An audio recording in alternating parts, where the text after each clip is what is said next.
Pernah nggak sih kamu ngerasa udah capek-capek bikin usaha, ngumpulin modal dari sana-sini, tapi pas dijalanin, malah boncos. Nggak balik modal, nggak laku, bahkan ada yang nggak tahu kita jualan apa. Aku pernah, dan rasanya bukan cuma rugi uang, tapi juga rugi waktu, rugi tenaga, dan rugi semangat. Waktu itu, aku buka bisnis minuman kekinian, ikut-ikutan tren aja, bikin booth lucu, kemasan lucu, bahkan tagline juga niat banget. Tapi sayangnya, semua cuma bertahan 3 bulan, bubar jalan. Dan dari situ aku belajar satu hal, ternyata bikin bisnis tuh nggak cukup cuma niat dan modal. Harus tahu cara bangun bisnis yang efisien, taktis, dan bisa beradaptasi. Nah, itu yang akhirnya ngebawa aku kenal sama buku ini, The Lean Startup. Jadi, buku ini ditulis sama Eric Ries. Dia juga dulu pernah gagal waktu bangun startup. Tapi dari kegagalan itu, dia justru nemuin cara supaya kita bisa bangun bisnis dengan lebih cerdas. Nggak buang waktu, nggak buang uang, dan bisa tahu lebih cepat.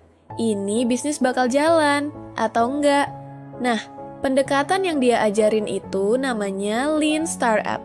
Intinya sih, gimana caranya kamu bisa bikin bisnis yang fleksibel, cepat ngetes ide, dan cepat ambil keputusan dari data. Bukan cuma feeling. Kadang kita tuh terlalu sibuk mikirin ide bisnis yang keren, yang beda, yang viral. Tapi lupa nanya, sebenarnya ada nggak sih orang yang butuh produk ini? Eric ngajarin kita buat mulai dari masalah. Cari masalah nyata yang orang alami. Bukan cuma ide yang kamu suka. Misalnya, lihat deh cerita suksesnya Gojek. Mereka bukan mulai dari teknologi canggih, tapi dari masalah klasik. Orang susah cari ojek, apalagi pas buru-buru. Nah, dari situ mereka bikin solusi yang sederhana, tapi ngena. Eric ngenalin konsep yang disebut MVP, Minimum Viable Product. Artinya, produk versi paling dasar, yang penting bisa dipakai dan bisa dites. Daripada kamu bikin aplikasi ribet selama 6 bulan, mending coba dulu bikin versi simple, kirim ke beberapa orang, terus lihat responnya. Contohnya kayak si Dropbox waktu awal. Mereka nggak langsung bikin aplikasi, cuma bikin video demo yang nunjukin cara kerjanya. Ternyata banyak yang tertarik, baru deh mereka lanjut bikin versi benerannya. Nah, sekarang kita masuk ke bagian inti dari buku The Lean Startup. Bagian yang, kalau kamu ngerti ini, kamu bakal bisa bedain mana bisnis yang siap berkembang dan mana yang cuma buang-buang waktu dan tenaga. Konsepnya simple banget, tapi dampaknya gede. Namanya Build, Measure, Learn. Atau kalau kita bahasakan, bangun, ukur, belajar. Mulai dari bangun, bukan langsung bikin produk super lengkap. Tapi cukup bikin sesuatu yang bisa diuji. Bisa produk sederhana, landing page, video demo, atau bahkan cuma ide yang diketik di PowerPoint.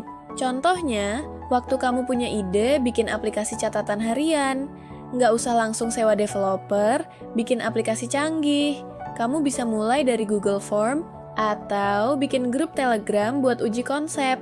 Intinya, bangun yang penting dulu, bukan yang keren dulu, lanjut ke ukur. Nah ini bagian yang sering dilewatkan orang. Kita tuh suka asal nebak-nebak, kayaknya ini bakal laku deh. Tuh, teman-teman pada bilang idenya bagus kok. Tapi kenyataannya, tanpa data, semua itu cuma asumsi. Eric ngajarin kita buat ngelacak metrik yang benar, bukan metrik yang bikin senang tapi palsu. Contohnya, jumlah likes di IG itu belum tentu tanda produk kamu disukai. Yang penting, berapa orang yang klik, berapa yang beli, berapa yang balik lagi beli kedua kali. Dan dari data itu, baru kita bisa ambil keputusan. Terakhir, masuk ke belajar. Dan ini bagian yang paling penting. Karena nggak semua data itu berguna kalau kita nggak ambil pelajaran dari situ. Misalnya, kamu jualan cookies rumahan, kamu udah kirim sampel ke 20 orang. Ternyata cuma 3 orang yang beli lagi. Nah, kamu jangan langsung nyerah, tapi tanya, kenapa 17 orang nggak beli lagi? Apakah harganya terlalu mahal? Apakah rasa coklatnya terlalu manis? Atau kemasannya kurang menarik? Dari situ, kamu bisa mulai mikir, oke, kalau gitu aku ubah rasa, aku ubah kemasan, atau ubah target market. Dan setelah kamu belajar, kamu balik lagi ke langkah pertama, build. Bangun lagi versi baru dari produkmu, ukur lagi, belajar lagi. Terus begitu. Dan proses ini nggak harus tunggu gede. Justru cocok banget buat kamu yang baru mulai. Karena kamu belum punya banyak modal, jadi kamu harus lebih efisien. Dan lebih cepat tahu apakah ide kamu itu beneran layak atau perlu diubah arah. Eric bilang, startup itu bukan miniatur perusahaan gede. Startup itu kayak laboratorium eksperimen, tempat buat uji ide, gagal cepat, dan belajar lebih cepat. Salah satu contoh keren dari proses ini adalah kisah Zappos, toko sepatu online yang akhirnya dibeli Amazon. Pendiri Zappos, Nick Swinmurn, nggak mulai dari bikin gudang atau stok sepatu banyak. Dia cuma foto sepatu di toko biasa, upload ke website. Kalau ada yang order, dia beli ke toko itu, lalu kirim ke pembeli. Dari situ dia tahu, ternyata orang mau beli sepatu online. Baru deh dia bangun bisnisnya beneran. Itu adalah contoh real, gimana build, measure, learn, bekerja. Dan kamu juga bisa. Nggak peduli kamu jualan kue, bikin kerajinan tangan, atau bahkan mau bikin aplikasi besar. Asal kamu ngerti siklus ini dan berani mulai dari kecil, kamu udah satu langkah lebih maju daripada orang yang cuma mikir terus, tapi nggak mulai-mulai. Dari buku ini, aku belajar satu hal penting. Kalau kamu mau sukses bikin bisnis, jangan tunggu semuanya siap dulu. Mulai aja, kecil, cepat, dan jangan takut salah. Jangan kejar kesempurnaan, kejar kemajuan. Kamu nggak harus punya tim besar, kantor mewah, atau investor kaya.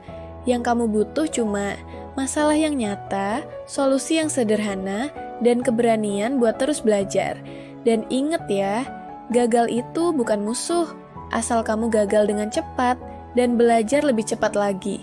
Kalau kamu suka bahasan kayak gini, tentang buku-buku yang bisa bantu kamu mikir lebih tajam, hidup lebih cerdas, dan cuan dengan elegan, subscribe channel ini, Buku Bekas. Karena di sini kita ngobrolin buku-buku bagus dengan cara yang santai, relatable, dan pastinya nggak bikin ngantuk. Sampai ketemu di video selanjutnya. Jangan lupa tulis di kolom komentar buku apa yang mau kamu bahas bareng aku ya.